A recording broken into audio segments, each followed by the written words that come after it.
Assalamualaikum warahmatullahi wabarakatuh. Salam sejahtera bagi kita semua. Puji dan syukur atas nikmat yang telah Allah berikan kepada kita sehingga kita dapat bisa berkumpul dalam seminar ini. Pada kesempatan kali ini izinkan saya memperkenalkan diri terlebih dahulu.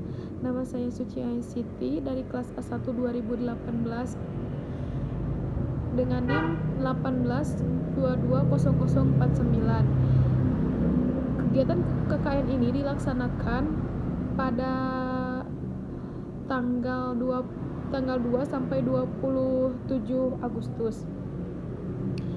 Pada kesempatan kali ini saya akan menyampaikan laporan materi presentasi yang berjudul Mengembangkan Inovasi Pembelajaran dan Kegiatan Kewirausahaan di Tengah Masyarakat Pandemi. Sebelumnya saya juga ingin mengucapkan terima kasih kepada selaku dosen pembimbing yaitu yang terhormat Bapak Arham Mauriat SIKOM. Terima kasih sudah memberikan kesempatan pada saya untuk memaparkan hasil kegiatan selama kurang lebih 1 bulan ini. Baik, fokus pada kegiatan ke-1 yaitu pembelajaran oleh orang tua selama masa pandemi COVID-19. Berkaitan dengan hal itu, pembelajaran daring adalah alternatif yang dilakukan dalam permasalahan pembelajaran pada saat pandemi COVID-19. Berbagai kemudahan proses pembelajaran ini tidak lepas dari adanya kesulitan. Seperti halnya peran orang tua sangat penting agar anak dapat semangat dan tidak merasakan tertekan, bahkan proses pembelajaran di rumah tetap menyenangkan. Adanya pembelajaran daring tentu terdapat berbagai kendala mulai dari kuota internet, sinyal yang kurang bagus. Pembelajaran daring pun tak lepas dari peran orang tua yang untuk mengawasi masing-masing orang-orangnya sibuk bekerja dan membimbing anaknya merupakan salah satu baru pada pembelajaran saat ini. Peran orang tua memberikan pengaruh yang besar karena para orang tua dituntut mampu mengawasi anaknya pada saat pembelajaran. Nah, saya di sini mewawancarai ada Ibu Nur Hasanah dan Ibu Karina lalu Ibu Lela. Terdapat berbagai kendala yang dihadapi oleh orang tua pada pembelajaran daring, yaitu yang pertama sinyal yang terkadang susah, 2 dukungan fasilitas yang kurang, 3 orang tua yang kurang memahami materi sehingga tidak bisa maksimal dalam mengajar kepada anak. Dan yang kedua yaitu Ibu Karina, lokasinya tidak terjangkau jaringan internet termasuk kuota, lalu media pembelajaran yang monoton sehingga pembelajaran susah dipahami atau pembelajaran cenderung susah dipahami. Dan yang terakhir yaitu Ibu Lela, yang pertama pembelajaran secara online membuat anak menjadi cepat bosan dalam belajar.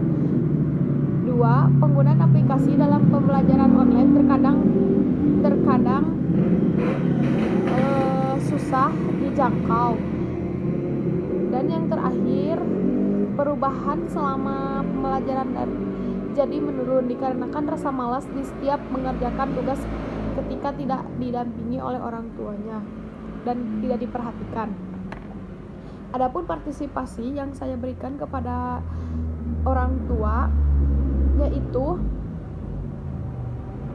pada siklus kedua pembelajaran di sekolah pada masa pandemi ini, saya mewawancarai 2 guru yaitu yang pertama Ibu Penny Yuliawati SPD, nama sekolahnya yaitu SMK Al-Wafa Ciwidey, kelas yang diampu beliau yaitu kelas 10 dan kelas 12 SMK. Dan yang kedua nama gurunya yaitu Ibu Winda Krismadayanti SPD, berlokasi di SMA Alamana Ciwidey, kelas yang diampu yaitu kelas 7 sampai 9. Pembelajaran di masa pandemi ini dapat dilakukan dengan berbagai media pembelajaran yang telah disediakan secara online. Guru dapat berinovasi dalam memberikan dan menyampaikan materi kepada siswa. Media pembelajaran online dapat digunakan dengan menggunakan aplikasi yang telah ada, seperti halnya program dari Google, yaitu ada Google Classroom, Telegram, Google Meet, WhatsApp, Zoom Meeting, dan sebagainya. Adapun perubahan pembelajaran di masa pandemi ini yaitu diantaranya keaktifan dalam pembelajaran daring, dan yang kedua komunikasi yang kurang terhadap siswa dan guru. Banyak perubahan dalam passion ketika daring. Dan yang terakhir etika sikap pengetahuan. Sangat sulit sekali guru menilai dalam sekolah beda dengan situasi normal. Contohnya mulai dari senyum, sapa, anak mulai berubah gitu ya. Terus komunikasi yang kurang terhadap siswa dan guru. Terus pengetahuan pun sama, banyak yang berubah. Yang tadinya dominan atau bagus pada saat sekolah, tapi namun saat daring malah kurang. Lalu keaktifan dalam pembelajaran. Keaktifan dalam pembelajaran juga sama, susah sekali menilai keaktifan pada situasi seperti ini. Jadi anak-anak yang tadinya aktif di kelas malah pasif. Ada juga sebaliknya. Selanjutnya yaitu siklus ketiga. Siklus ketiga tentang kegiatan kewirausahaan di tengah masyarakat.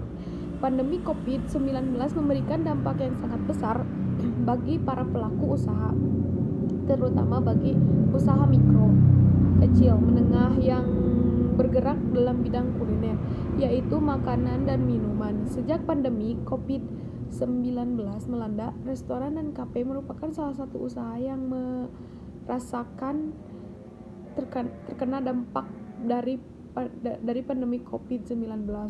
Usaha ini mulai merasakan kesulitan saat adanya pandemi COVID-19, di mana mengalami penurunan dan atau pendapatan dari nominal 100% kini hanya 50%. Dan di sini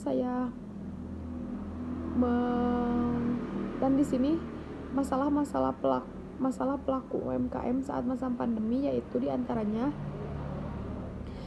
ada pembatasan buka toko, warung kios, pembatasan terhadap kerumunan, orderan dari pelanggan menurun, belum maksimal dalam pemasaran online. Nah, di sini saya dapat melihat, rekan-rekan dapat melihat bagaimana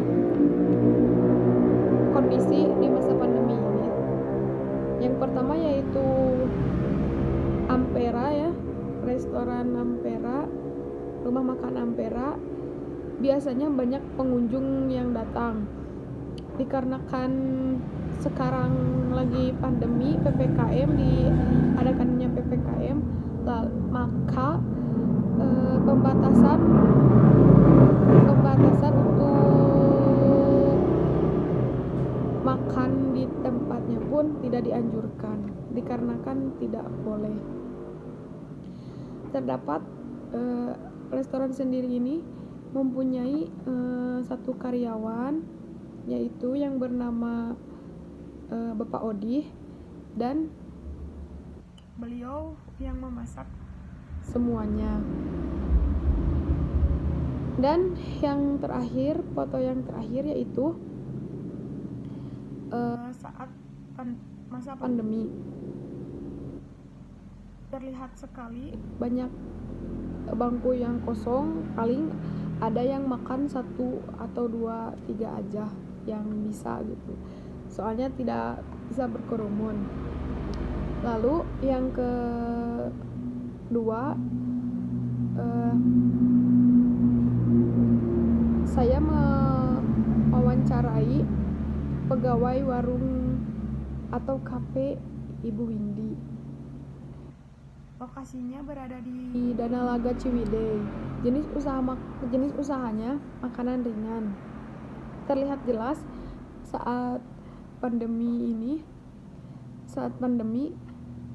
mulai merasakan terkena dampak dari pandemi COVID-19. Usaha ini mulai merasakan kesulitan saat adanya pandemi COVID.